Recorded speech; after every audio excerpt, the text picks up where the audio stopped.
کاگبەکر وەڵامی ئەو پرسیارەمانەیەتەوە کە گنۆسیدیا ژیانی ڕۆژانەوە لە ئەدەبیاتی کوردیە ڕەنگدانەوەی چۆن بۆ تەنانەت لە من ئاماژەم بە کۆمەڵێک لەو ئەدیب و ڕۆمانووسانەیە کە هیچ پەیوەندیەکی ڕاستەوخۆیان بە ئاین و دینەوە نییە، بەڵام ئەدەبیاتێکی عیرفانی زۆری هەیە. دوای وەڵامدانەوەی ئەوان و ئەگەر زۆر عیرفانیش سەرنجێکی هەبێت یەنە لای جەنابتان گفتوگۆکە باڵێن درێژە پێدرێ لە پرسیارانەی کە ئێوە هەتان بێت لە هەردووکیان. ئێستا پرسیارەکە و وەڵامەکان بۆ کاگبەکر بەجێەوە. بەر لەوەی باسی گنۆسی بکەم لە هەنووکەدا لەکوێ ئایبینینەوە لە ئێستامانە ئایا شێوەکانی گنۆسیک ئامادەیە. بەخێرایی ئەگەڕێمەوە بۆ ئاماژدان بە فیگورەکانی مێژووی گنۆستیکی کوردی کە سەرەتا بەس من ئاماژەم بە زەردەشە کە بۆ مای دابەشکردنی یەک جیهان بۆ دوو جیهان بە دوێنکردنی جیهان لە زەردەشتەوە دەست پێکە کە دواتر ئەگوێزرێتەوە بۆ عیرفانێکی شێعری پۆیتیکی لای هەمەدانی، دواتر بۆ جۆرێک لە فۆرمێکی تری عیرفان لە ئاستێکی یاخود باڵێم خۆی باگایی کردووە بە فەلسەفە کە لەژێر ناوی حیکمەتی ئیشراقا دەرەکەوێت. سوهرەوەردیە. سوهرەوەردی ئەو دۆخە گنۆسیکی لەکوێ ئابینیتەوە. ئەو کاتەی لێک دەپرسن لەکوێوە هاتووی کە ئەو وەڵامی وایەتەوە لە ناکوژاد ئاباد، یعنی لە ناشوێنێکەوە هاتووم.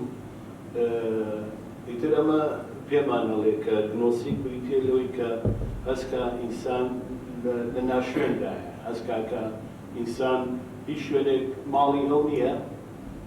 و ئێرە تەنها ئەو دۆخێکی کاتیە بۆ شوێنە هەمیشەییەکە. لە ئارابوونی مرۆڤ لە ئارابوونێکی کاتیە بۆ نەئارابوونێکی هەمیشەیی کە مەرگە.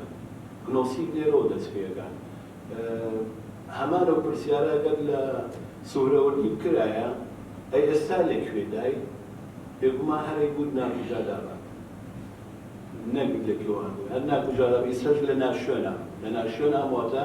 ئێرەش ماڵی هەمیشەیی من نییە، ئێرە شوێنی هەمیشەیی من نییە، بەڵکو ئێرە شوێنێکی کاتیە منفایەکە یان نیشتیمانێکە بۆ منفایەکی دواخراوە. هەموو ماڵێک منفایەکە، هەموو نیشتیمانێک شوێنێکی کاتیە بۆ منفایەکی دواتر. کاتی ئەم هۆشمەندیەتیا دروست بوو لێەوە دەربەوەکەی کە ئینسان بوونەوەرێکی هەمیشەیی ماڵی خۆی نییە، بەڵکو شێڵەی میوانێکە دێت و دەڕوا و نامێنێتەوە. دوای سوهرەوەردی ئەمە گوێزرێتەوە بۆ شارە زووری وەکو موفەسیرێکی و ڕابەکارێکی گەورەی سوهرەوەردی، ئیزافات و سەربارەخستنی شاواز و گەورە خاتە سەر حیکمەتی ئیشراق و گواستنەوەی لە شێوازی بیرکردنەوەی بەڵگە ئامێزی و ئەرگومێنتسازی بۆ بیرکردنەوەی گەڕۆکی لە گەڕۆ کە بووی بە گەڕۆلی دەبووی بە عارف بووی بە گنۆستیک، بەڵام بە کاتێکە خۆت بەستەوە بە ئەرگومێنتەوە بە بەڵگەکانەوە واتە تۆ لە ناو سیستەمەکەیان مایوتێتەوە نەتوانیەوە ببیتە مای ئەوەی شەک بکەیت لە دۆخە وجودیەکانی خۆت. لە ئەرگومێنتە دایما بورهانێک هەیە ئەو خاتە یەقینەوە، بەڵام لە گەڕۆکیە گەڕانێک هەیە بە کەشفکردنی شتەکان شتێک دەدۆزیتەوە بە ڕەنگە کەشفیشی نەکەیت. ئەمە گنۆسیگە. لە دوای شارە زووریەوە ئەدەبیاتی کوردی کۆمەڵێ فیگوری سۆفیگەری یا زاهید دروستەکە. زاهید یا سۆفی ئەو فیگورەن واتە ئەو کەسان کە مەشقی ئەم حاڵەتە گنۆستیکیەکەن لە دۆخێکی شەعریە. نمونەمان هەیە لە مەلای جزیری یەکێکە لەوان دواتر مەحویمان هەیە ئەمە گنۆستیک لای ئەوانە بینێتەوە کاتێ مەحویەڵێ بە ئاوی تێگەیشتن دنیا نەمازانی سەرابێک بوو ئاوەکەیانی دیار سەرابەکانی نادیار کەواتە ئێرە دنیا نادیارەکەیە دنیا ناشوێنەکەیە ئێمە هەر بەرەو ناشوێنێکی تریشە ڕۆیەوە لەبەرەوە ئێمە شوێن لە ناشوێن داین لە نادیارداین لە ناحەقیقەت داین ئەگەر بزانین ئەمە تاکوێ درێژا کێشیە و ساتە وەختەی کە تایدا هۆشمەندی گنۆستیک هەز بە نقسانیەکانی گیانەکە من لە درێژایی سەدەی 20دا کەسێک وەکو حەمەد عوسمانە بیتەوە کە وەکو شاعیرێک ئەو دۆخە گنۆستیکی خستۆتە ناو زمانێکی مۆدێرنەوە بە پرسیارە بوونگەریە نوێەکانەوە بەبێ ئەوەی ڕیشە دێرینەکەی خۆی ونکرد بێت لە دێڕێکا ئەڵێ کە لە مریەمەکاڵێ هەڵواسراوە و وێنەکەی وا لە مەیخانەکاندا پرسیارەکە ئەڵێ ئەی خوا بۆ نابێ بەدەن خوا بۆ نابێ بەڕان ئەم پرسیارانە پرسیاری گنۆستیکیە و لێپرسینەوەی کردگارە کە لە بەردەم ئەو مەخلوقانەی کە بانگەشە یان پەیانی ئەو بڵاوەکەنەوە بێدەنگ ماوەتەوە یعنی بەڕادێک ئەگەر درێژی گەمەوە تۆزێ زیاتر ئەمە گەڕێتەوە بۆ دۆخی کە مەسیح لە خاشە درێ و بێدەنگە خوان بەرامبەری ئەگەر چی مەسیح بەخواڵێ بیان بەخشەوانە نازان چیە لە دوای مەسیحەوە مەسەلەن ئەمە لە ژیانی ئیسلامیە کوشتنی عەلی یەکێکە لەوانەی کە گنۆستیکی لە ژیانی عەرەبیە دروست کرد گنۆستیک لە شیعەگەریە لە لەحزەی کوشتنی عەلیەوە دەست پێکا کە عەشرەتێکیان هەیە جەماعەتی سەبەکی پێڵێن سەبەکیەکان پێیان وا بۆ عەلی نەمردووە گەڕێتەوە لەوانەیە مەهدی بێت وەک چۆن لە مەسیحا پێیان وایە مەسیح دیەتەوە ئەم گەڕانەوەی ئیتر وای کردووە گنۆستیک پرسیارە دینیەکان طرح کاتەوە و نەگاتە یەقینێک کە خودی دین یاوێتی پێی لێرەوەیە شیعەگەرایی وەکو ئاینزایەک لەناو ئایندا خۆی لەدایکە بێت لە ڕەحمی ئاینەوەیەتە دەرەوە بەڵام تەسلیمی هەموو فەرمان ئاینیەکان نابێت بە ئێستاشەوە هیچ کەسێکی شیعە نییە شیعی گوێڕایاڵی تاوی تێکسی قورئان بەڵام دڵنیا بکە گوێڕایاڵی شوترین بەسەرات و فەرموودەی ئیمامی عەلیە بەرەوە گنۆستیک دایما ئەو لەقبەی لا ئەمێنێتەوە دەربارەی بەخوا لە ژیانێکی شێوە و گەندەڵ ئاسایی ئەمڕۆ کە لە کوردستانی خۆمان هەیە بەها کۆمەڵایەتیەکان هەرسیانێناوە پەیوەندی ڕۆحی ئینسانەکان چۆتە ئاستێکی تری ماتریالی کە هیچ ڕووناکیەک و هیچ ڕۆحانیەتێکی ئەو تویتیان نابینی ئینسانەکان خەریکە دوورەکەونەوە لەو پەیوەندیە شێعریە جوانەی کە لەگەڵ یەکتریا هەیەە گەندەڵی بۆ بە مۆڕالێک ئەوەی گەندەڵ نەبێت سەرکەوتو نابێت ئەم خەونە وای لەو جۆرە ئینسانە کردووە کە بەدەوام بی لە دۆخی خۆدەوڵەمەندکردن و خۆزنکردن کاتەوە لەسەر ئەساسی یان لەسەر پێچووی لایەنە ڕۆحی و جوانی و شیعریەکەی خۆی بۆیە من هەمیشە مەسەلەی ساڵبوون و تەشەنەسەندنی گەندەڵی لە ژیانی ئێمە گرێمەوە بۆی کە گنۆستیکمان تێ کەس بووە گنۆستیک تیامانە پاسیڤ بووە گنۆستیک نەبووەتەوە ئەو سەرچاوەی ئەو پرسیارانە لە خۆمان کەینەوە تا خۆمان لێ بناسی وەک لە سەرەتایەوتم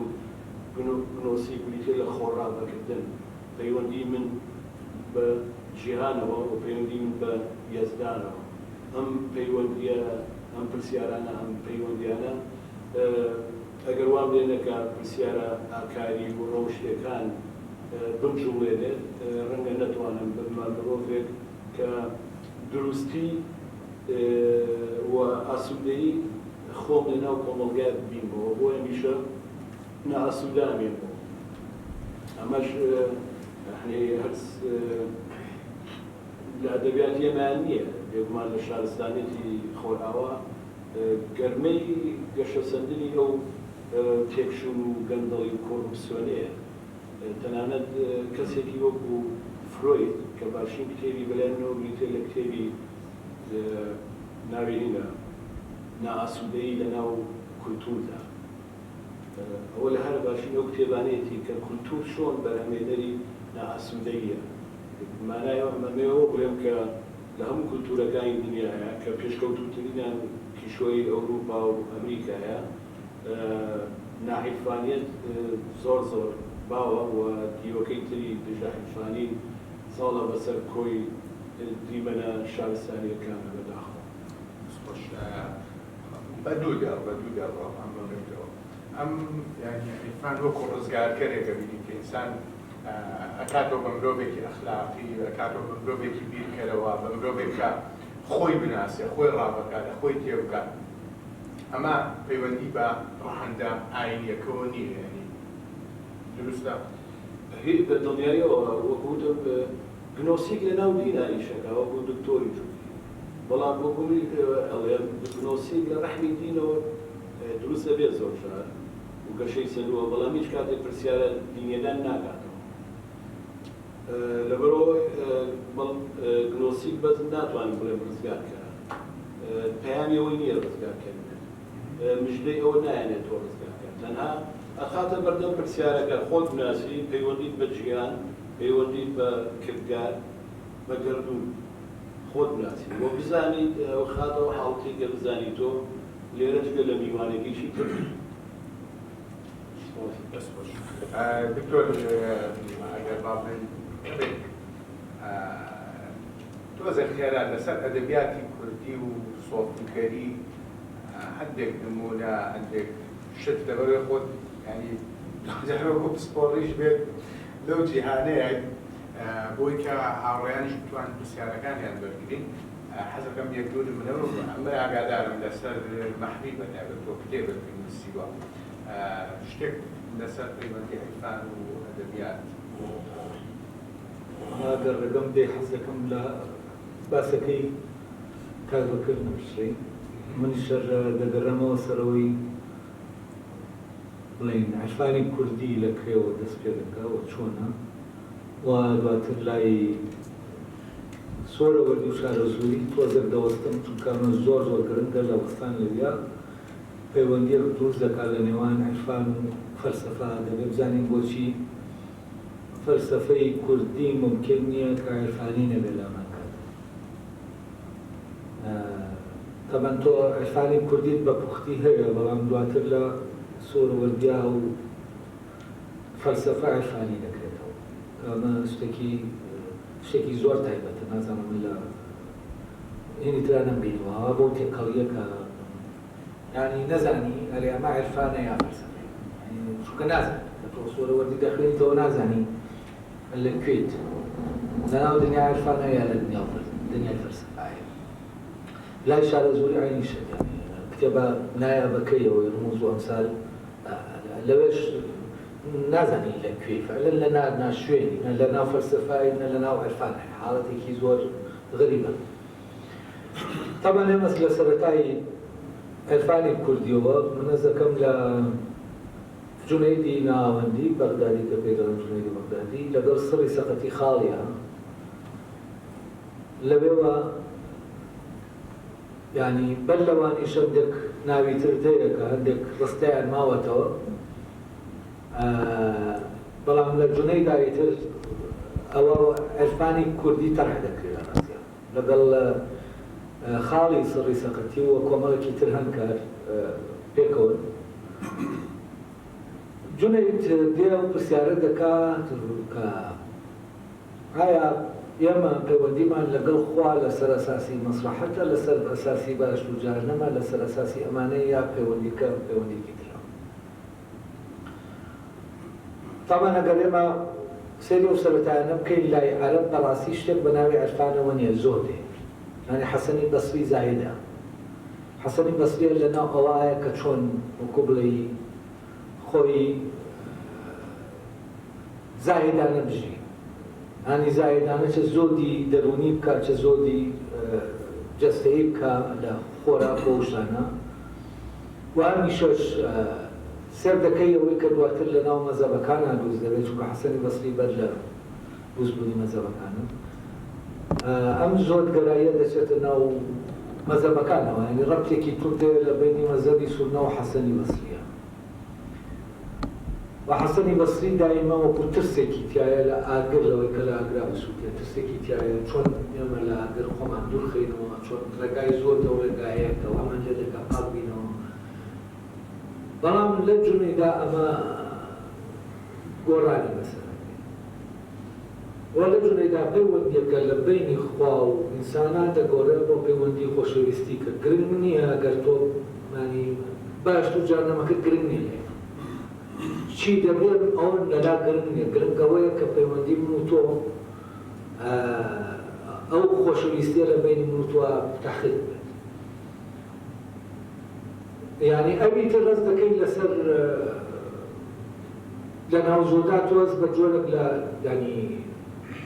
هێز دەکەی سیستەمی هێز سیستەمی دەسەڵات بەس لە لای ئەم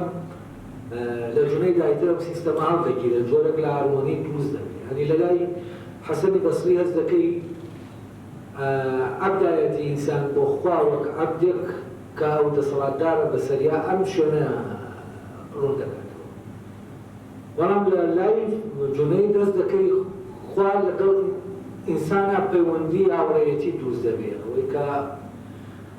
لە ئیبراهیمە هەیە کە دەیەکێکی هاوڕێیانە لەگەڵ خوداوە ئەوان دەیانەوێت جونەی دەیەوێت ڕێگای ئەو لەگایمان پیشان بدا کە لەگەڵ خوددا دەبین هاوڕێ تاوە جونەی شتەکانی ماوەوە تێکستەکانی زۆر زۆر گرنگن لە پاڵەویشان سڕی سەقەتی هەیە سڕی سەقەتی حکایەتێکی سەیری هەیە کە خاڵیەتی لەگەڵ کەنیزەکێکا کە کەنیزەکەی کەسێکە دواتر ئەم کەنیزەکە لە حاڵەتێکی عەرفانی سەیرایە شعر کۆمەڵە شعر کە ئەم دەچێت بۆ ڕزگاری کە کۆمەڵە شعر دەڵێ کە شعرەکانی بەڕاستی ئەگەر بەرزتر نەبن لە ئەوانە ڕێگای ئەدەبی نزمتر نین یعنی بەو پەیوەندیەی خۆشەویستی بینی خوا و ئینسان زۆر بەقووڵی لەو شعرانە دەبینیت وە شعرەکانیشات ماوەن تۆمار کراون تەمەن دوای ئەوەی تر بەرەبەرەکە دەیتە سەرەوە بابا تاهیر بێت وە لە دوای بابا تاهیر بەرەبەرە دەیتە تا دەگاتە سۆرەوەتی نامەوێت لێرە بۆی باسەکە دێش نەبێتەوە بەس ئەوەی گرنگە لە سۆرەوەردیە یعنی وتارە کوردیە فەلسەفیەکە و عەرفانیەکە دووکیان تێکەڵا یعنی سۆرەوەردی دەتوانین پێی بڵێین متەسەوفە و کەسێکی عەرفانیە و ڕێبازێکی عەرفانی تایبەتی خۆی هەیە دەتوانین پێی بڵێ فەیلسوفە ڕێبازێکی تایبەتی خۆی هەیە و ئەسڵن فەلسەفەی ئیشراق بەبێ ئەم هارمۆنیە لە بینی ئەم دوانە ئیمکانی نەدەبوو یعنی لە فەلسەفەی ئیشراقا و دوو ژیانەی کە کاربەکرد ئاماژەی پێدا کە دەبێت جیا ببنەوە و فعلەن ئەم دوو ژیانە جیا دەبنەوە و جارێکی تر هارمۆنی دروست دەبێتەوە و من کاتێک کە کتێبەکەی شەمس خوێندەوە شەمسەدینی شارەزووری سەرەتاکەی باسی ئەوە دەکات چۆن ئەوەی مادیە دەبێت ئێمە لێی جیا ببینەوە یعنی تۆ وا دەبینی کە ئەوەی جەستەیی و مادیە لای شارەزووری شەیتانە بەڵام شتەکە ئاوانیە و باز لەوە دەکات چۆن لە وجودە هیولای یەکەمان بپچرین بۆ ئەوەی بتوانین ببینین و ئەم ڕێگایەکەوە دەیگرێتە بەر لە دەرەنجامی ئەوەیە کە لە ناو فەلسەفا تەمە ناو گەشتێکی قوڵ دەکات بە ناو فەلسەفەی مەشاییە و ڕسائلی شەجەرەی ئیلاهیەکان و گەشتەکەی تیا هەیە و خۆشی دەڵێ من دوای ئەوەی لە ناو فەلسەفەی مەشاییە ڕۆشتم بەڵام زانیم معرفەیەکی تر هەیە کە معرفە تۆ لە ڕێگەی لۆجیک و ئەوەی کە هەیە پێی ناکەیت ڕێگای پێگەیشتنەکەی چیە؟ جیاببوونەوەی ئەو دوو گیانەیە لەناو ئینسانە، یعنی جیابوونەوەی گیانی بایۆلۆژی ئینسانە و گیانی ئینسانی ئینسان، ئەو دوو گیانەکە لەناو ئێمە لێک دراوە، یعنی ئێمە لامان کاتا زیندەوەرێکین پێداویستیار زیندەوەرێکە هەیە دەبێت جەستەکەمان جێبەجێ بکەن لەگەڵ ئەوەی کە ئێمە ئینسانێکی و ئەمەی ئینسانە و گیانەکەی لەناو حیوانێکی ترانێ وجودی نیە، بەس لەناو ئینسانە هەیە، یعنی لەناو ئینسانە هەردوو گیانەکە کۆبوونەتەوە. فەلسەفەی ئیشراق ڕێگایە بۆ ئەوەی هارمۆنی لە نێوان ئەو دوو گیانە دروست کاتەوە، نەک لەوەی کە لە گیانە مادیەکەوە بپشرێت و بچێتەوە بۆ لەکەوە بەدەزانێت لە گەشتە قوڵە ترسناکەکەی بەڕاستی شەمسەدینی شارەزووریەوە دەزانێت، یعنی وەکو وتم سەرەتا کە دەڕۆی لەگەڵی ئاز دەکەی ئەم جەستە بەڕێگر دەبینێ جەزوات دیارە کە جەستە ئەو شەیتانەیە کە تۆ نایڵێت بەڵام ئەوەی غەریب بوو تووشی مفاجعەیەکی سەیری کردم ئەگەر ئەمەی تیان نەبوایە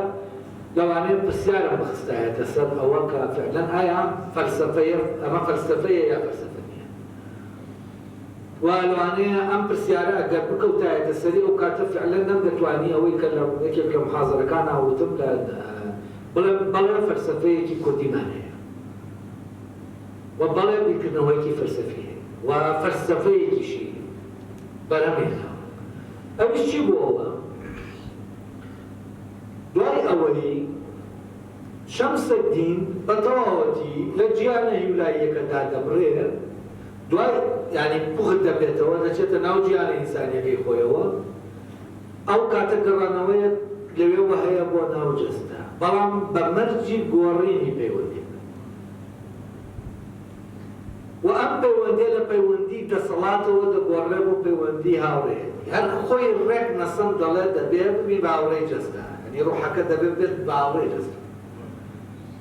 و ئەلێرە تەبەن ئەگەر سیرکەین ئەم پەیوەندیە لێرە، ئەو پەیوەندیامان پەیوەندیەکە لە لای جونەیدەیەکە ئەو خۆشەویستیان تەبەن خۆشەویستیانی هارمۆنی لەناوە بڵێن فکری گریکی بەر لە سوکراتە و هاوڕێیەتیشە لەو هارمۆنیە، یعنی خۆشەویستی و هاوڕێیەتی و هارمۆنی ڕەبتن بەیەکەوە،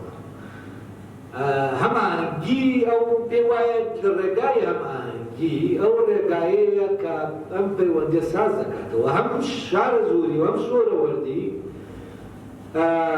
مەقولەیەکەیە فەیلسوفێکی بەر لە گریکە ناوەکەم یاد نەماوە بگورن، بەڵام وتەکەی دیارە ئاشکرایە، ئەوەی کە دنیا لەسەر زاڵیەتی و خۆشەویستی دابەزراوە. تەمەنەوەی سیستەمی زاڵیەتەکە سیستەمە مادیەکەیە کە بەل لەوەی تۆ ئەمجیابوونەوە ڕوودا و سوورەوەردی زۆر سەیرە، یعنی ئەم مەوزوعی زاڵیەتیە لە نێوان تیشکەکانە دەگۆڕێ بۆ هارمۆنی. و شەمسەدینی شارەزووری پەیوەندی نێوان ڕوح و جەستە دەگۆڕێ بە هارمۆنی، یعنی پەیوەندی تیشکە زاڵەکان بەسەر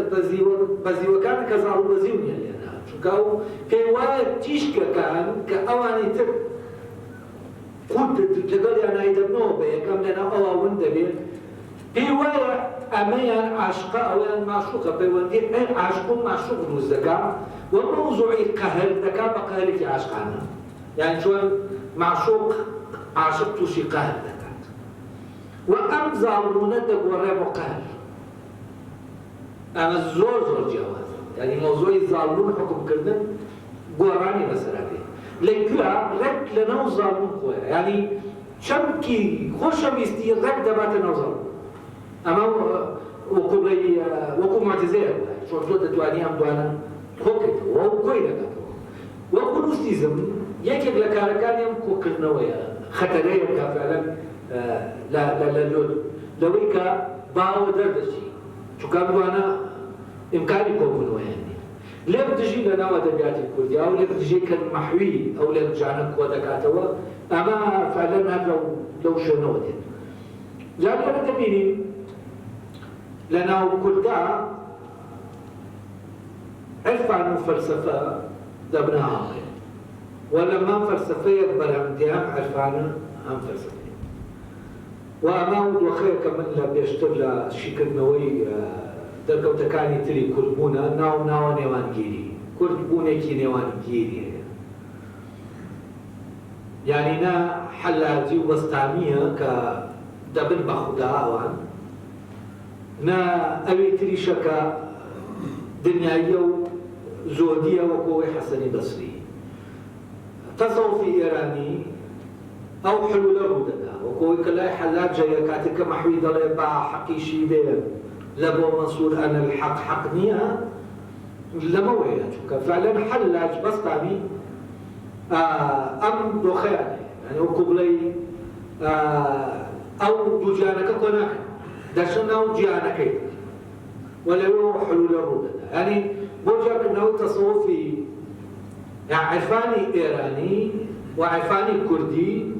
کە دەڵێم عرفانی ئێرانی ئەوانەی کە غەیرە کورد لە ئێرانە بەرەمێناوە بە فارسیشەوە. تەوانەوە دەزانی حەلاج فارسە، بەستامی شەڕای شت ئێرانیە و ئەو دوانە یعنی ئینسان لە جەستەکەی دەکەنەوە و تەواو دەچێتە ناو دنیاکەی ترەوەی تاک جیهان. لا حەسەنی بەسریش دۆخە زۆدیەکە هەیە، ینی مشکلەکە لە ناو جەستا حەل دەکا بەچی بە کۆنتڕۆڵکردنی جەستە بەوەی کە چۆن سەیتەرە لەسەر جەستە دەکەیت. بەڵام لە عرفانی کوردیە لەبەرەوە هەر خۆی زۆر سەیرە شەمسەدینی شارەزووری باسی مەکانی ئینسان دەکا لەو شوێنە کام دوو جیهانە بەیەک دەگەێنێ هی دەرونی ئینسان. دەڵێ ئینسان لەو نێوانەیە لەبەرەوە دەتوانێت بگا بە مەشروب لەوی تریشا بەیە. و ئەمە دۆخە نێوانگیریە کە باس دەکەم کە لە شارەزووریە لەسەر ئەم بنەمای نێوانگیریە فەلسەفەکە دامەزراوە. یعنی نێوانگیری بنەمای کورتبوونە و بەمە دەزانی فەلسەفەیە کوردیە شیعرە کوردیە کە ئەم بنەمایە بەرجەستە دەکات لە بیرکردنەوەیە. و لێرەشەوەیەکە وەکوتم دەتوانێت عرفان بکات بە فەلسەفە، فەلسەفە بکات بە عرفان. یعنی تۆ شتێک بدێتە ئاراوە فعلەن ناتوانین پۆلێن بەندی بکەیت، ناتوانین بیخەیتە ناو جێگاکانەوە وەکو وایە لە ناشوێنەبێت. یعنی ئێستا وجودی هەمەژە لە ناو دنیا لە ناشوێنەی، بەڵام ئەم ناشوێنە ینی لایەنەکەی دەبینم، لایەنێکی دەبینم کە وەکو بڵێ جا بەو شێو شەوازێکە کاربەکر دەبینێ. ینی ناشوێن لای کاربەکرد جۆرەکە لە سەرگەردانی، جۆرەکە لە بەڕێوەبوون، بەڵام ئەم سەرگەردانیە سەرگەردانیەکی ئیجابیە، سەلبی نییە. ینی لەسەر ڕێگاکەیە وەکو بڵێ مەحوی خۆی دەڵێ بۆ گومبوانی چۆڵی محبەتێتی خۆدا. ینی ئەوانەی کە گوم دەبن ئەسڵەن ئەگەر ینی کار بکرد باسی ئەم بەشەی عرفان دەکات کە دۆخی گونبوونە. من باسی ئەوە دەکەم دوای ئەوە کە ون دەبێت چی ڕوو دەدا. لەبەر واز دەکەم گفتوگۆکەمان وەکو بڵێ لێرەوەیە بەرامبەربوونەوە دروست نابێ، ینی وەکو بڵێ تەواو کاری دروست دەبێت. هەرێکەمان لە شوێن ئەو شوێنێکە و باسی دەکەم بڵێ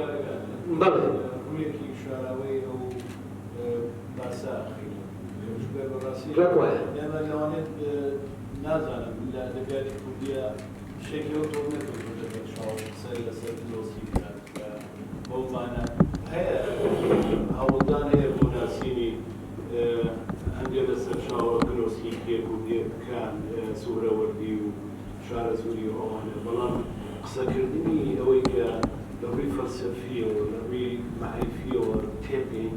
گنۆستیک چییە ئەو پرسیارانی گنۆستیک کە تەڕحیەکان چییە و گنۆستیک لە ئێستامانە چیمان پێڵێ بۆ زمانی ئێستا. ئەم جۆرە پرسیارانە لە ئەدەبیاتی کوردیان نەکراوە، ڕەنگ خۆخستنە پێشەوە نەبێت، ڕەنگە ئەم دەبێت لەو گفتوگۆ ناوازە و بێوێنانەی کە دەربارەی ئەم تێمایە هاتووەتە ئاراوە تا ئێستا. لەبەرەوەیە کە دوو ڕێی جیاوازیشمانە بێت مانای دەوڵەمەندی بابەتەکەیە و فرێیی ئەم ماسەیە کە لە یەک ڕۆ ناتوانێت قسەی لەسەر بکەیت. لە ئەدەبیاتی ئەوروپیا هەزاران کتێب و مەقالات و هێنانی ماستەر و دکتۆرا هەیە لەسەر گنۆستیک، فیلسوفی گەورەی بەرەمێناوە تا ئێستاش قسەی لەسەرکرێت مەسەلەی گنۆستیک. هەر ئەوەشە کە وای لەوە کرد مەسەل ڕۆژگارێکی تەمەنمە بشم ئەو تێکستە گنۆستیکیانە بخێنەوە کە پەیوەندیان بە سەردەمی ئەم ڕۆژەوەی ئەگەرچی سەردەمە دیێرینەکانە. لەبەرەوە دکتۆر دەڵێت جیاوازیەکەی ئێمە جیاوازیەکی لێ دژی من بۆ بمینی ئەو دەحسکەمەوە نەفیکەم و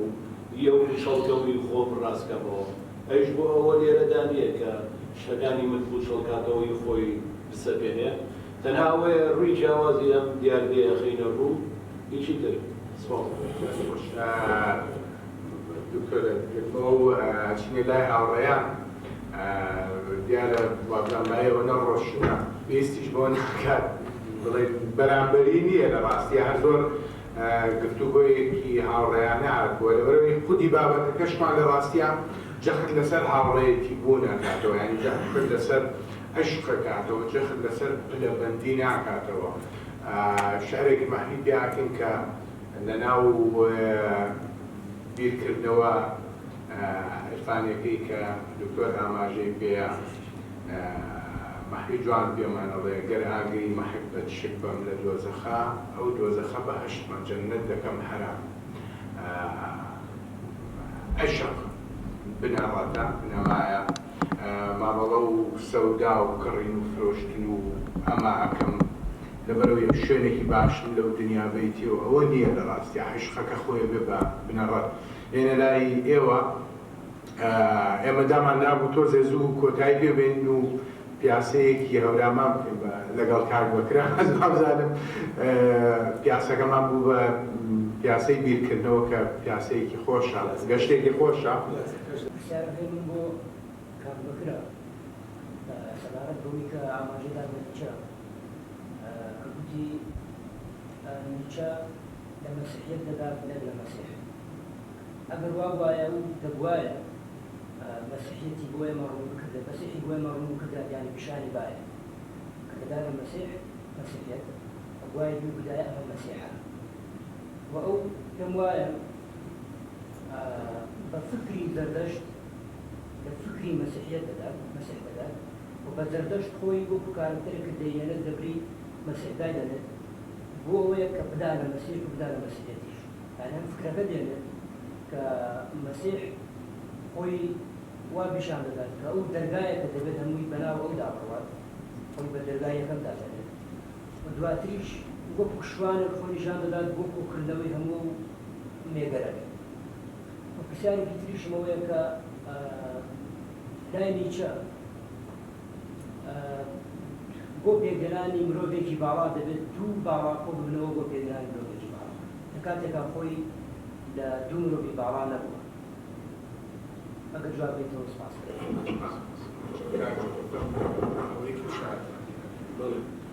پرسیاری ئەو بەڕێزە دەربارەی فێڵ خۆی فێڵ خاڵێک نەبوو لە ناو ئەم تێمای ئێمەیە قسەی لەسەر بکەین لە مەسەلەی تەکنیک بەکارهێنانی تەکنیکەوە ئەوەی شیرۆکەی دکتۆر باسی کرد خدری زیngە و موسا لەسەر کەشتێکا بن خدری زیngە کورێک کاتە کەشتێکە بۆی لەبەری ئەو بەرەوە کە پاشا وەستاوە سوود لە کەشتێکە نەبینێ من ئەو بەڕێزی ئەو خاڵی وەکو گنۆستیک باسکە وەکو عیرفانێک من پێم وایە ئەمە عیرفان نەبوو ڕەنگە پرسیارەکەی موسا عیرفانی تر بوو لێ گنۆستیکی تر لێ لەو گرێم مایەوە بە چیرۆکێکی تری یۆنانی کە پێش هەم لەو سەردەمەیە لە داستانی ئۆدیسۆسایە لەوێدا فێڵ یەکەم جار وەکو تەکنیکێکی عەقلانی بەکارێ بۆ خۆڕزگارکردن لە شتێک یعنی لە خدری زیngە ئەو کونێکی وەکو فێڵێ بۆی خۆیان ڕزگارکەن کە شتێکە ڕزگارکە لەوەی پاشا زەوتیکە لەو چیرۆکەشە مۆمەخرێتێک گوێشکەی ئەو کەسانەوە کە بەدەنێکی ئەفسوناوی زەوت نەکرێن و ببردێن ئیتر لێەوە ناشار و ئاماژەوە ئەم فێڵ کە تەکنیکێکە هەر لە ڕووی دەستەواژەییەوە لە زمانی یۆنانیە وشەی میکانیزم واتە فێڵ فێڵی میکانیزم واتە بڵێ چۆن لە کۆنا ئەویستانە تایۆ لە بەردێ لە شوێنێک بۆ گوێزنەوە بۆ شوێنێکی تر بە میکانی ئەمان ناوناوە میکانیزم بەس بە فێڵێک ئەو بە فێڵەکەشی بۆ دارە ڕایەکی قسۆتە ژێری وتریان پێیاوە ئەوە لە زمانی یۆنانیە پێوترێ میکانیزم بەس وشەکە فێڵە و ئەوم گرێدایەوە بە مێژووی گەشەسەندنی تەکنیک و تەکنەلۆژیا کە چۆن مرۆڤی سەرەتایی بە فێڵێک دووبەر بەڕێکەوت بێ یا بە شتێک بێ جۆرێکە لە فێڵ بە دووبەر ئاگرە کاتەوە دواتر ئاگرەکە بۆی نەکوژێتەوە بە ڕەشەبا ئاگردانی بۆ دروستەکە بۆی ئاگردانە ئاگرەکە خۆشکە پێویستی بە تەکنیک ئامرازێکە ئەویش مەقاشە دایهێنێ بۆ شتە ئەمە مێژووی گەشەسەندنی تەکنەلۆژیایە تا لێەوە یەک تاگاتە مەکینە دروستکردن تاگاتە ئۆتۆمبیل دروستکردن تاگاتە فرۆکە و ڕاکێت و تەکنەلۆژیای ئەمڕۆ بریتێ لە فێڵ لەو بوویشە ئاماژەم کە ئەوەیە کە مۆبایلەکەمان بە پەنجە خەریکین بە شاشەکەیەوە شتەکەین فێڵەکەین وشەیەک لە شوێنێک کۆپیەکەین خێنە شوێنێکی تر ئەمە فێڵێ تەکنەلۆژیایە بەس فێڵێکە ئەمانەوە ئەمەلیەیە کە مرۆڤی کۆن لەشکەوتەکانە بە پەنجە لەسەر دیوارەکان نووسیانە ئەوە پەیوەندی بۆ پرسیارەکەی ڕۆمیانی چی بوو؟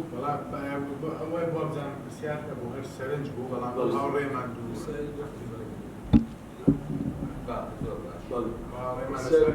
نیچە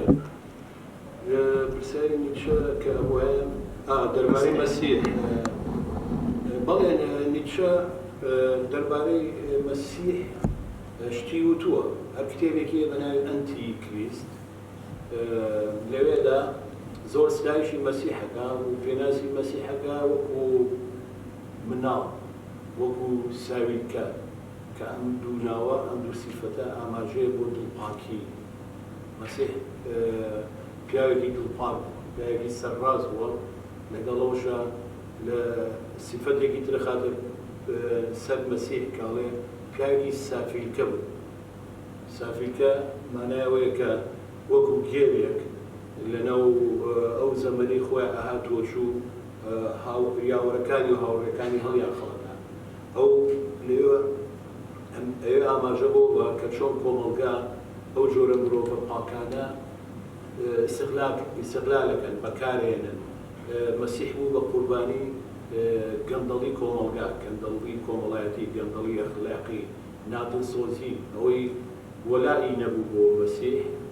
هەموو فێڵبازەکان بوو بەڵام سافیلکەکان کەسی گێلێکی وەکو مەسیح بە نەزەڕی بەدیدی نیچە هەمان ئەو گێلەیە کە دستۆفسکی لە ڕۆمانی گێلە یا بە میشیکین میزادەیەکە گێلانە ئەژی لە کۆمەڵگاکەیە وەکو نیرێک دەرناکێ وەکو کەسێک کە خاوەنی هیچ نییە بەڵام کۆمەڵگا ئەو جۆرە کەسانە بە گێل دابینێت کە خاوەنی هیچ بێت ئەماگەر ببەسیدەوە بە ژیانی ئەم ڕۆمانە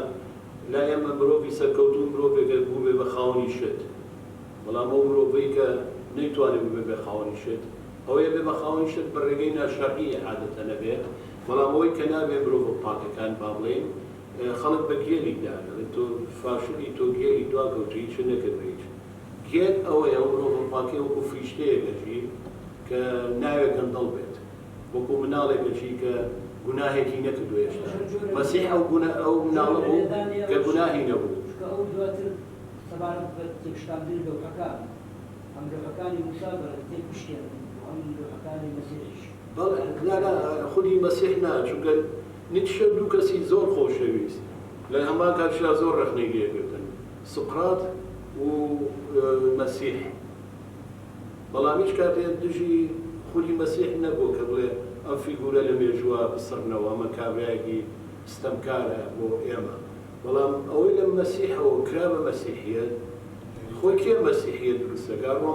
ڕۆمانیەکانە باڵێت ئیمپراتۆریەتی ڕۆمی دوای ئەوەی کە هەر ڕۆمیەکان بوون مەسیحیان لە خاندا پێویستیان بۆ بوو کە ئیمپراتۆر دروست بوو بەبێت دین دروست نابێت دین ڕۆڵێکی زۆر گرنگیە بۆ پاراستنی سڵتە دەسەڵات و بۆ تەشەنەسەندنی هاتن ئیسوادیان لە مەسیح کرد و فەلسەفەی یۆنانی لەگەڵ هەندێک لە ئامۆژگاریەکانی مەسیحە کردیان بە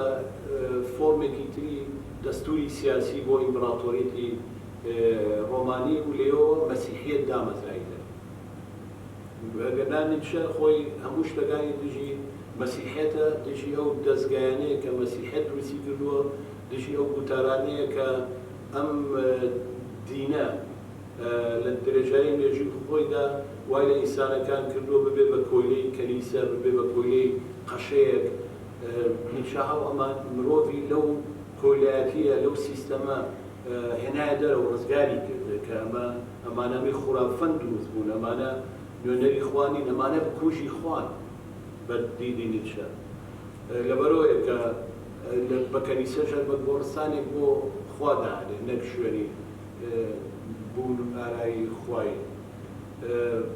نەقدی نیچە یعنی ڕخنەیە لە تەواوی ئەو بەهانە بەهای باڵێ عەقڵ و ئەخلاق و زانست کە ئەمانە میبوونە مای تێکچوونی ژیانی ڕۆحی ئینسانەکان. ئەوە پرسیاری دووەمە دەربارەی بەرزە مرۆڤ بووەنە مرۆڤی باڵا. مرۆڤی باڵای نیچە مرۆڤێکی سوپەرمان ئاسان نییە ماسوولکەی بەهێزیە بێ و بتوانێت هەموو شتێک تێبشکێنێت. مرۆڤێکە تەناوەکو وتم شتەکانی تێپەڕانەوە، ئەوەی توانی شتێک تێپەڕێنێ ئەم سیستەمە ئەم گوتار و دیسکۆرسە باوە تێپەڕێنێ و خۆی ڕزگارکە لە قەید و لە کۆتوبەندی سیستەمی پێشوو و بچێتە شوێنێکی تر ئەوە تێپەڕی و هاتە مرۆڤی باوە. لەبەرەوەی نیچە داوامان لێکە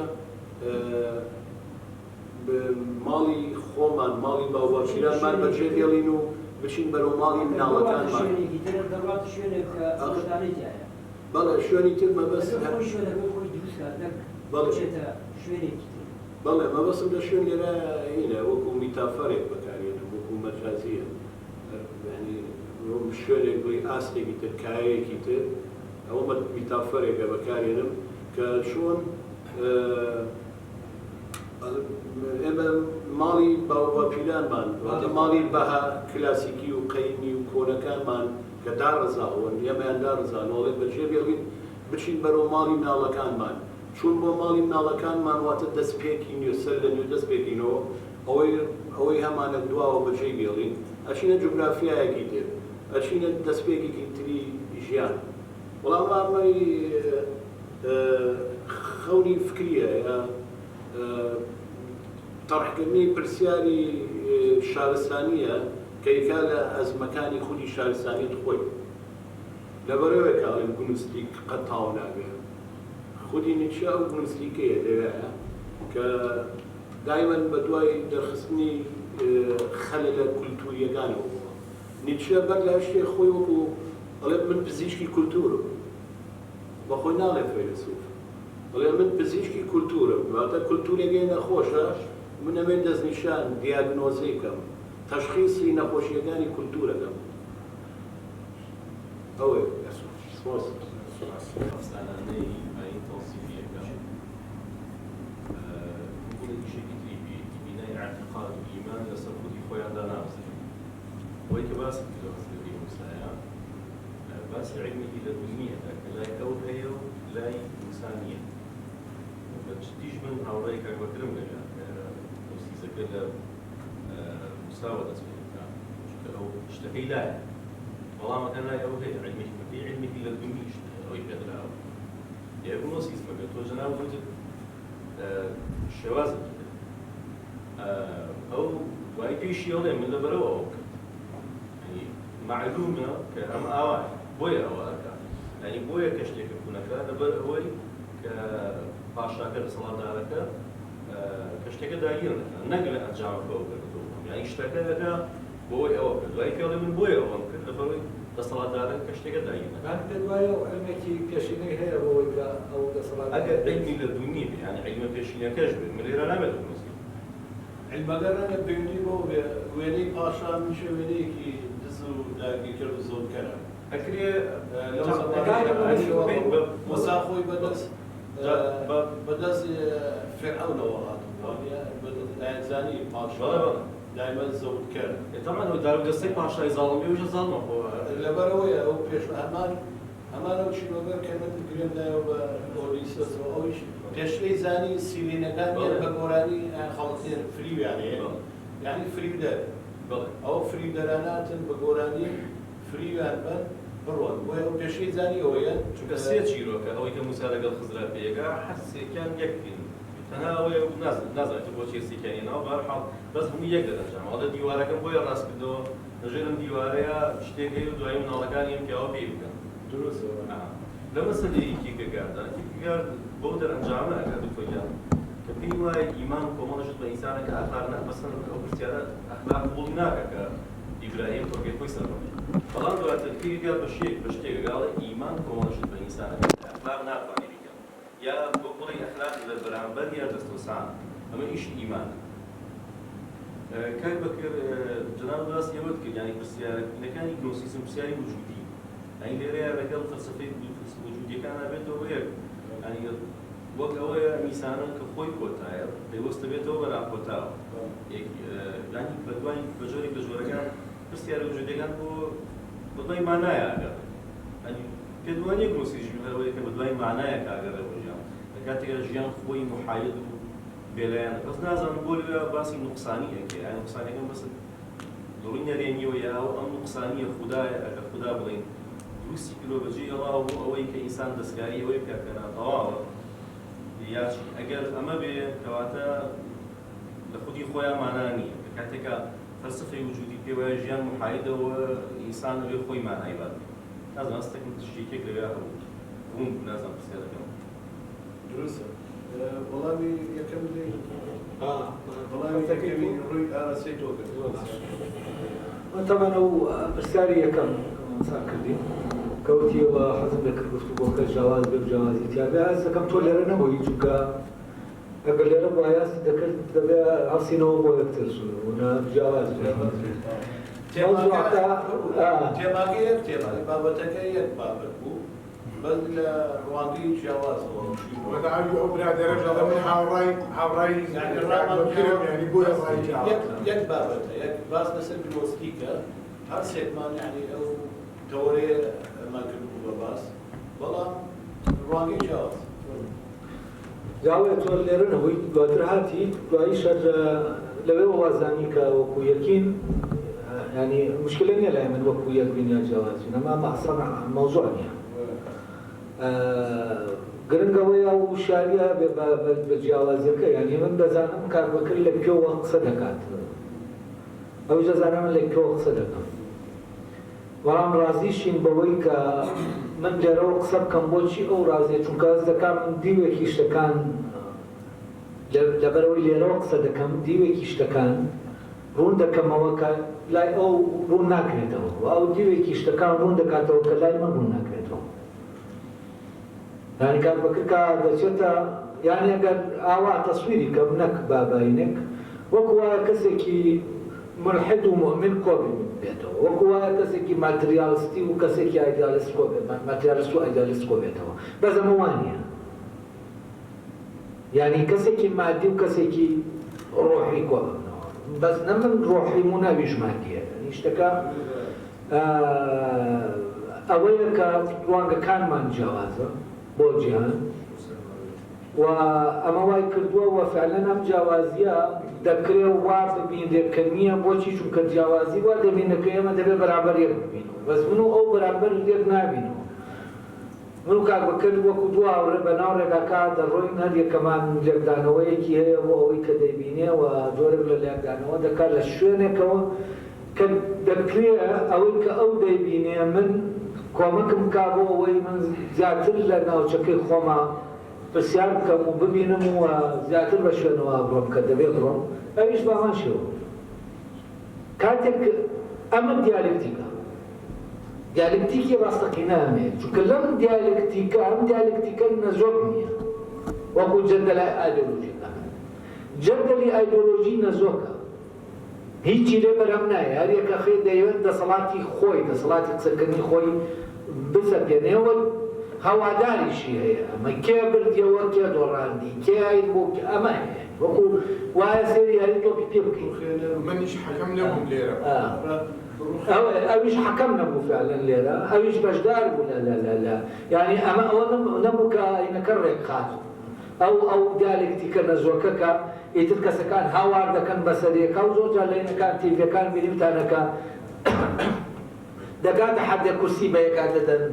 بەزەوە شتێکی ئایدۆلۆژیە لە ڕاستیە ئەمە تۆ کە زانیت ئەمە دروست بوو بزانێت تۆ لە ناو ئایدۆلۆژیا بێت لە ناو ئایدۆلۆژیایی کۆمەڵی ئاعتیقادی پێشینە کە جەنگی بۆ دەکەن هەر یەکە دەیەوێ ئەوەی خۆی بسەپێنێ بەس نەناو ئەم گفتوگۆیە بۆیە ئەوە نابینی ئەو جیاوازە چونکە ئەم جەنگەی دیانە ئەمە دیالێکتیکێکە بەرهەم دەهێنێ و ئێمە دوورین لەم دیالێکتیکە لەبەر ئەوە جەم سەرەکان دایمە لە دژایەتیان بۆچی چونکە فعلەن بیرکردنەوە ئامادە نییە یعنی ئایدۆلۆژیا جێگەی بیرکردنەوەی کردوتەوە ئاعتیقادات جێگەی زانستی کردوتەوە ئەمە کێشەکەیە و لەبەرەوە لەوانەیە فعلەن ئەمە وا ببین یعنی شتێک بێ کە ئاوا بێت کە ئێمە چاوەڕێی دەکەین دەبوایە ئەوە بێت ئەو جەنگە دروست بێت ئێمە جەنگ دەکەین بەبێ ئەوەی یەکتر بریدار بکەین ئێمە جەنگ دەکەین چوزانم جەنگەکەمان جۆرێکی ترە لە جەنگی هاوڕەکانە جەنگی دوژمنەکان نییە و جەنگی هاوڕەکان لای من جەنگێکی پیرۆزە جەنگێکە چونکە لەو جەنگە ئەوەی دەکەوێتەوە شتێک دەکەوێتەوە کە ئیجابیە شتێک دەکەوێتەوە کە بۆ چووکە بینینەکە زیاتر دەکات لەوەی کە هەیە و بیرکردنەوە زیاتر دەقوڵ دەکاتەوە لەوەی کە هەیە لەوی تر دووشتی وەستاو هەیە کەسەکان دایان ناوە ئەمە بیر و باوڕەکەیانە ئەمە ئیتر نابێت ئەوی تر دەیشکێنێ ئەم نایاڵێ بیشکێنێ ئەمەوەی ئەو دەشکێنێ شتێکی زۆر جوانی بەس کرانەوەی تیانێ ینی مسبەقەن هەموو شتێک تەواو بوو نا من حەزم لە ئایدۆلۆژیان بەڵام ئەکرێ ئاڵۆگۆڕی فکریش ئاخستو ناڵم تۆ لێرە نەبوویت بۆ چونکە جیاوازەکەەوە زەق بوو کە من ناچابووم باسی کەم دکتۆر شتێکی زۆر جوانی بود لە ڕاستیە ئەو جیاوازیانەی کە ئێمە ئەیبینین یعنی لە ناوەڕۆکە هیچ جیاواز نین یعنی بە تەواوەتی یەکن پاشا جیاوازیتیانە یعنی جیاوازی ڕاستەقینە هیچ کاتێک جەنگاوی نییە بۆ چەشنەی کە هەمیشە تەشەنج دروستکە یا هەمیشە برا و دۆڕا و دروستکە جیاوازی ڕاستەقینە هەمیشە دەوڵەمەندکردنیت یعنی وەکو گوتی ڕێگا تەختکردنیتیە بۆی کە باشتر ببینیت یعنی یارمەتی یەکترەیە بۆی کە هەر یەکەیان بتوانێت جیهانبینیەکەی خۆی دەوڵەمەندتر کات لەو جیاوازیانەوە کە هەیە بۆیە ینی گفتوگۆکە وابزانم زۆر ئەو شتێکی یا بوو کە یەکتری بەڕاستی حەسبەکەر ئەو جیاوازیانە یەکتر دەوڵەمەندەکەن دکتۆر کاتا یعنی ئێستا لەگەڵ کاتا ئێمە زۆر نزیکی و گفتوگۆی زۆرمان هەیە بەس ئەو لەویا لەگەڵ ڕێیەکەی لەگەڵ ئەوە دەبینە کە کاربەکرد دەیبینێ لەو قەزیا کە قەزەی ئەوەی خدر و نێمکردن بڵێن کورکردنەکە کۆنکردنی کەشتێکە من لێرە تامانەسە من لەگەڵ تۆ قسە دەکەم لەسەر ئەوەی کە لەسەری هاوڕان لەگەڵ کار من لەکەوە ئەمە وا دەڵێم ئەم کەسە زانینێکی پێشینەی نییە بە نەتیجەکە بەڵام ئەمە لە نەتیجەکەوە سەبەبەکە دەزانێت هەر ئەوەی دەیکان نازانێت چییە بۆ دەیکا جوابەکەی لانێن لایە ئەگەر بێت و ئەم پیاوەی کەشتێکە کوندەکە معلوماتێکی پێشینەی لابێ کە پاشایەکە مجارێ دێتە ئەوێ کەشتەکان زەودەکە گەر نوقسان نەبن ئەمە یەقینی نابێت بۆچی چونکە ئەگەری هەیە ئەو ڕۆژە پاشاکە بێ یان هەیە ئەگەر لەسەر ئەم ئەساسە بیکا کە معلوماتێکی پێشینەی لەسەر پاشاکە هەیە ئەوە ئەمەی کە دەیکا یعنی نەتیجەکەی یەقینیان ئاوان نابێت کە پاشاکە لەوێ بێت و شتەکە زەوکە ئەگەری ئەوە هەیە پاشاکە نەیە ئەگەری ئەوەش هەبوو کە پاشاکە نەیە ئەو کاتە ئەمەی کردوویەتی تاوانە وفعلا ئەوەی موسا حکمەکەی موسا لەسەری جێبەجێ دەبێت کە تۆ ناحەقیق بەرامبەر کەسانێک کرد کە چاک بوون لەگەڵمان خراپەت کرد لەگەڵ کەسانێکە چاک بوون لەگەڵمان و ئەمە من پێم وان نییە کە ئەم توانێویەتی لە خەیاڵی خۆیە بە خەیاڵ ببینێ پاشاکە لەبێ بە خەیاڵیش ببینێ هیچ لە ئەگەری هاتی پاشاکە و نهاتنەکەی هەر باگەر دەمێنێتەوە. دكتور هذا واضح يأخذ كل سفينة غصبا. ئاخر دواتر دەڵێ یەکەم جار سەبرم لەسەر بگرە ئەڵێ بە موسا لای ئەمیش نییە من دەڵێم لای ئەمیش نەتیجەکە نییە یعنی لای ئەمیش نەتیجەکە نییە دەبێت بگات بە نەتیجەکە دواتر کە دەچنە ئەو بەر پاشاکەنەکە زەوت دەکە ئەم دەبینێ نەتیجەکەی دەبینێ بەڵام جارێ بە موسای ناڵێ دواتر شەکانی تر ڕوو دەدا اینجا لە ئاخیرەوە پێی دەڵێ یەکەمیان ئەوە بوو دووەمیان ئەوە بوو سێمیان ئەوە بوو یعنی ئەوە نەبوو ئەمانەی لاو بووە بەر لەوەی کە ڕووداوەکە ڕوودەن و ممکن نییە ئەمە وەکو بڵێ ممکن نییە تۆ بزانی ئەوەی دەبێت چییە ئەزمموی پێشینە هەبوو دکتۆرانی پیاسی ئاخر بازمون ناکرێمە بازمون تۆ ناتوانێت بگەیتەوە یەقینە ئەمە یەقینە بازمون ئەزمون لەم شوێنە دەکەویتە ناو ناوچەیەکە ئەگەرەکانیش دەکەن ئەگەری ئەوە هەیە و پاشایی کە دێتە لای ئاوەکە ئەو ڕۆژە ببرێت ئەگەری هەیە ئەو ڕۆژە شەڕێکی توش بێ بچێ بۆ شەڕ ئەگەری ئەوەی هەیە 1 ملیۆن ئەگەر هەیە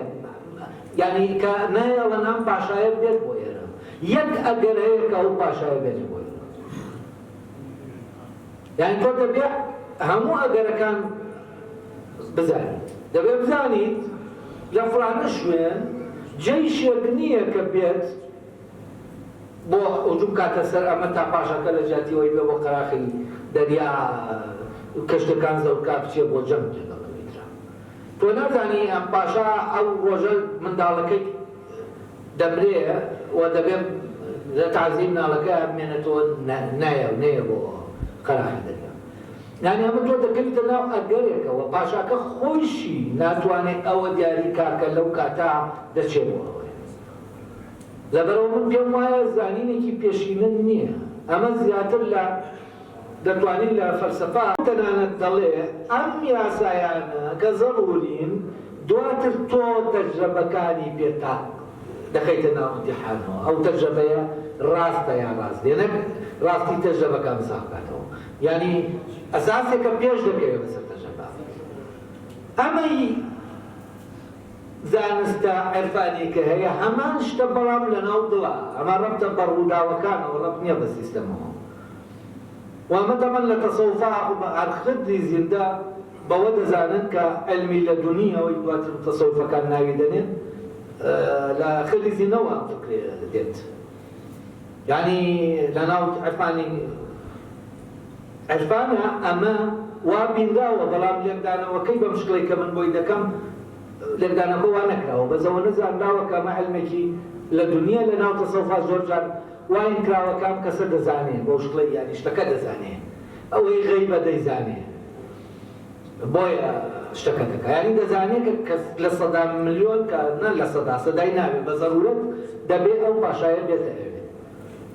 ئێمە بە زەرورەت نییە بە لەناو ئەگەرەکانایە بەڵام فعلەن لە یاساکەی ترا لە هینەکەی ئەوی ترا دەبێتە زەرورەت بەڵام بێتەوە ناوەقع ئەگەریە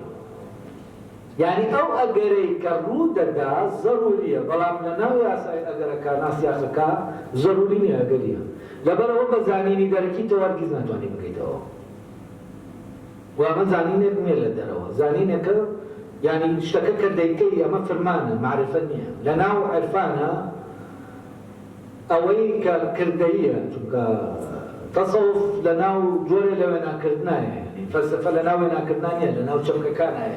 لأنها ياسا مجردة كان لفظ عرفانا أمي مجردة عيني دبيته فورم وردكري يعني ديتنا وجيان الراسيان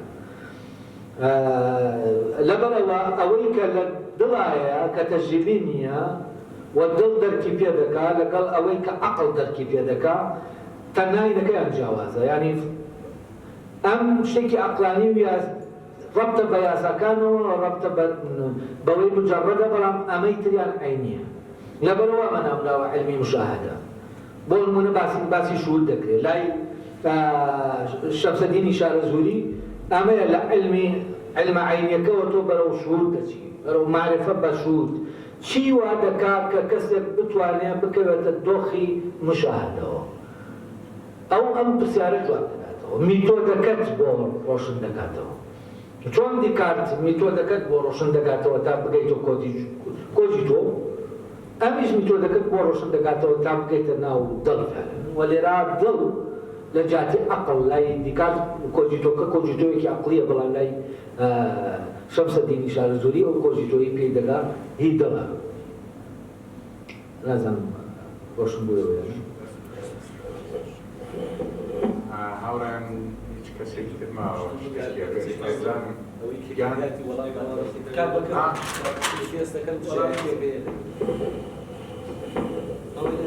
شتێکی باس کرد بۆ تۆ پرسیار بولگاری و گنۆسیک یە خاڵ بۆ سەر و سەرنجەی کە دکتۆر باید بە خۆمان نەبەسین بە فری ئەگەرەکانەوە شتەکە ڕوونە ڕووی داوە کوونەکرێت و کە موسا پرسیاری لێ کات بۆچی واکەی پێی دەڵێ سەبرگرە وانە بەڵام بە دوای ئەوە حسابیەوەکەی کاڵێ سەبرگرە مەبەستی لێ سەبرگرە ئێستا ئەنجامەکەی بینی ئێستا خۆ دەیبینی چییە لەبەرەوە کە ئەنجامەکەی بینی مەبەستێ پێشوەخت خەتر دەنگی بۆ کردووە حسابیەوەی کردووە پاشایەک لەو بەرەوە ئیترەوە گەری تر دامەنێ پاشا لەوێ یا لەوێ نییە لەوانەیەکێ لە ئەگەرەکانەوەی بێت پاشا هەر لیان نەسەنێ بەس ئەمە ڕووداوێک وەکوینی ژووتی کۆنکردنەکەی کەشتێکە ئەگەری تریەکەوە نەبێت پاشا کەشتێکە زەوتکاوە وەزیفەی دەکرێت چەند وەزیفەی تریە پاشەکەەوە نبێت بەس من پێم وایە ئەم وەزیفەکەی دیاریەکە بە نەس وەسیلەکە دیاریەکە دوایە ئەمە ناتوانین تەویل بکەین ئاخر ئەوە دواترە ئەمە باسی بەر لەوە دەکەین کونکردنی ئەم کەشتیە دەکرێت ببێتە سەبەب بۆ شتێکی تر کە ئەمە نییە کە پاشاکە کە شتێکە زەوتە دەکرێت بێتە کە ئەم جوان بوو ینی من بەس ئەمەی ئەگەرەکان لەوەی کە دەبێت لەگەڵ کە ئەمەی کە دەکرێت ئەمەی دەکرێت ئەوشەکەی ئەوش یەک دنیا ئەگەرەیە کە ئەم سەبەبە دەکرێت نەتیجەیەکی هەبێ ئەو نەتیجە نەبێت کە شتێکە پارێت دەکرێت کۆمەڵە نەتیجەیەکی بەزەوە خۆی دیاریەکە کە چییە ئەوە دوای ئەوە کە ڕوویدا و بینی ئەمەیە ئەم کوونە لەبەر ئەمە کراوەتە کەشتێکە ئەو کاتە بە موسایوت ئەوە لەبەر ئەوە بوو ئەگەر ئەم کوونێکە کرایە کەشتێکە شتێک نەتیجەکە شتێکی تر وایە بەوی دەوت ئەمە بوو نەیدەوت ئەمە وەرسەرتاوە پێی ناڵێ بێت و ئارام بگیت تا پێ بینی نەتیجەکە دوای ئەوەی نەتیجەکەت زانی دەزانی ئەم کوونە سەبەبە بۆ شتێک ئەمان جا بکەیت ئەگەر نەتیجەکە بە شتێکی تر زانی شتێکی تر ڕوویدا ئەمە نەبوو ئەوە بێت چونکە ئەمە گرانەشەیە ئەو کاتە موسا دەیوت لە جاتیەوە لێ پاشاکە دەیوت ئەم کوونە کراوەتە کە شتێکە لەبەر ئامەیە لێ لە قەزەی دیوارەکە هیچ دیار نییە و لایش ناژێنە نەتیجەکە چیە قەناعەتیش پێیەکە بۆ هەر یەک سیاق لە دیوارەکە هیچ دەڕناکرد ئایا خەزێنی لەژێ چاوەڕێکی مناڵەکان گەورە بن هیچ ناوی و کەچی قەناعەتیش پێیە ئەمە وەرگرت بەوەی نەچووکەوە شتێکی تری تایە دەبێ من بچمەنەوە بابەتێکی تر کە زۆر ئاڵۆزتر ئەمەندەم وەرگرتەنا بۆ ئەوەی ئەم مەوزوعی نەتیجە و سەبەبە دیاری یعنی حکایەتەکە بۆ من گرنگەکەی لەویا ئەمەی لێ دەربێنم کە ئەم شتێکە لە نەتیجەوە بۆ سەبەب شتێکی ژێ لە سەبەبەوە مەوزوعەکە لە حکایەتەکانیە من دەکرێت بۆ خۆم بەشی دووەمی حکایەتەکە و بەشی سێمی بەشی دایمیشی تەرکە چونکە مەوزوعم لە حکایەتەکانی حکایەتەکەم هێناوە بۆ ئەوەی من بڵێم شتێکی ئەنجام هۆکار بەرحاڵ بینە سەر و پرسیارەی بەڕێز دەربارەی نزیکایەتی بولگەری و گنۆسی کە من ڕامگەیان لە قسەکانمە و تۆ ناکۆکەی بینی نەخێوانە بولگەری بابن پێش بولگەری گنۆسی کە وەکو ئاماژەم پێیا بریتی بوو لەو هۆشمەندیەی کە تیایدا ژیانێک هەڵاکەیتەوە بۆ دوانە لێک دژەکان وەکو ژیانی سەرەوە خوارەوە ڕووناکی تاریکی چاکە خراپە دووهێنکردنی جیهان مانای خودنامۆیی مرۆڤ لە ناو جیهاندا لەکوێدا دوان هەبوو لەوێ مرۆڤ تووشی نامۆییەکە بێت کە خۆی لەسەر یەکلا ناکاتەوە ئەمە هەر لە سەرەتای ئەو چالاکیە ئینسانی کە بۆ تێڕامانکردن لە گەردوونەی کات ئەو لێکجارکردنەوە دروستە بێ و مرۆڤ وەکو بوونەوەرێکی نامۆ خۆی بینێتەوە لە ناو جیهاندا و ئەو پرسیارانەی گنۆستیک کە هەر لە سەرەتاوە کردوێتی و تووشی ئەو خودنامۆییەکات بریتێ لەوەی ئێمە لەکوێوە هاتووین لەکوێ دانیستا بەرەوکوێ دەڕوین ئەمانە پرسیارانە دەبینی لە ناو فەلسەفەی وجودیەتە زۆر تون چڕ بۆتەوە ڕادەیەک فەلسەفەی بوونگەری نییە جگە لە خۆسەرقاڵکردن بەو پرسیارێکە گنۆستیکەکان کردویانە ئەگەر تەماشای هەردێگەر کەی فەلسەفەی هەردێگەر لەو دوو چەمکەیە یەکامابێتەوە کە مرۆڤ شێوازی ژیانی مرۆیی دابەشەکە بۆ ڕەسەن و ناڕەسەن واتە لێرەشە مرۆڤ بوونەوەرێکی دوانەکیە کە دوو شێوازی دەرکەوتنی هەیە شێوازێکیان لە ناو فۆرمێکی کۆمەڵایەتیە کە جەماوەڕ و خەڵکێک بێتەوە مرۆڤەکان وەکو خۆیان دەرناکەون وەکو خۆیڵێ هەموو مرۆڤێک هەموو یەکێک ئەبێتە ئەوی تر هیچ کەس خۆی نییە ئەمە شێوازێکی ناڕەسەنە بەڵام شێوازە ڕەسەنەکە مرۆڤ ئەبێتەوە خۆی کاتێکە بینێ لە ناو خەڵکدا ئەو خۆی نییە ئەمە هۆکارێکی زۆر باشیاتێکە بگەڕێتەوە بۆ پرسیارکردنی لە خۆی بۆیە بوونی ئەوان بوونێکی زۆر پێویستە بۆی کە تۆ ببیتەوە بە بوونە ڕەسەنەکە لێرەوەی پرسیاری بورگەری هەمانە پرسیارانەیە کە گنۆستیکێکە ئەنجا گنۆستیک لەگەڵ وجودیەتە هاوبەشیەکەی لەوەیە بینێتەوە کە وەکو هۆشمەندیەکی پۆزتیڤ ئەوێت ڕووە نێگەتیڤەکانی گەردوون خاتە بە هەمان شێوە وجودیەتی جوای کردووە لەو ساتە وەختەی کە کیرکیگار با بڵێ وەکو یەکەمین فیلۆسۆف خۆی لە ڕاستیەت تایسەوە ناسراوە کیرکیگار یەکەم کەسە پرسیارە وجودیەکانی کردوێ بەس فەیلسوفێکی تری ئەڵمانی هەیە ناوی ماکس شتێرنەرە هاوکاتیەوە تقریبان بەڵام ئاگیان لە یەکتری نییە ئەگەر هەردووکیشیان لە زانگۆی بەرلین بوون بەشە ئەو لەوێ یەکەمین کتێبی دەربارەی مرۆڤ وەکو تاک ئەخاتە ڕوو کە لەو سەردەمایە شەڕێکی گەورە لەگەڵ مارکسی شاکە لە ئەڵمانیایە ئەگەرچی مارکس بە جۆرێک لە جۆرەکان دیوی گنۆسیکی تیا بۆیش چونکە چەمکی اختراع نامۆی ئەوەی مارکس باسیەکە کرێکار کاتێک کە ئیشەکە دەبینێ ڕەنجەکەی بۆ خۆی نیە بۆ شوێنێکی ترە خودنامۆیی ئەم دووکەرتی جیهان ئەم ڕەنجلەتکردنەی ئینسان کە دروستە بێ ئەو خودنامۆیی کە لە هۆشیاری کرێکارە دروستە بێت تووشی دابڕانی خۆی لەگەڵ ژیانی دەرەوەیەکات ئەوە جۆرێکە لە گنۆستیک ئەمە مارکس لە هیگڵی وەرەگرێت کە هیگڵەوە ناوانێ هۆشیاری بەدبەخت کە شتێکەکەی دەرکی پێکەی بەس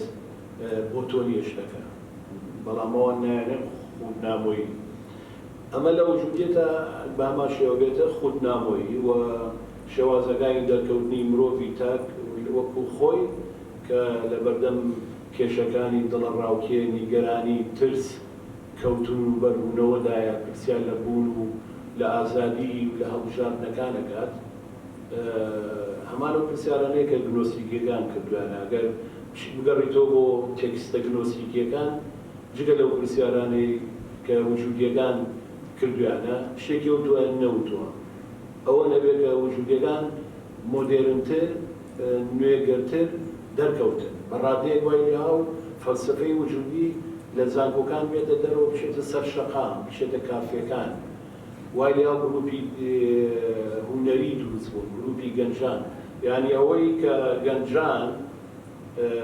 لە ڕووی گنۆستیکی وجودیەوە توانیان دەستکاری شێوازی ژیانی ئینسان بکەن لە ئەوروپا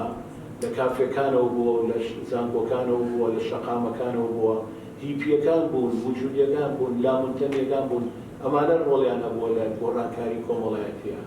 زۆر جار مفەکیرێک یا مامۆستایەکی زانکۆ ئەوەی پێ نەکراوە، یا تەوژمێکی فەلسەفی بە تەنیا ئەوەی پێ نەکراوە، بەڵام لە شەقامەوە ئەوەی پێکرا. بۆیە وجودیەک وای کرد ئەم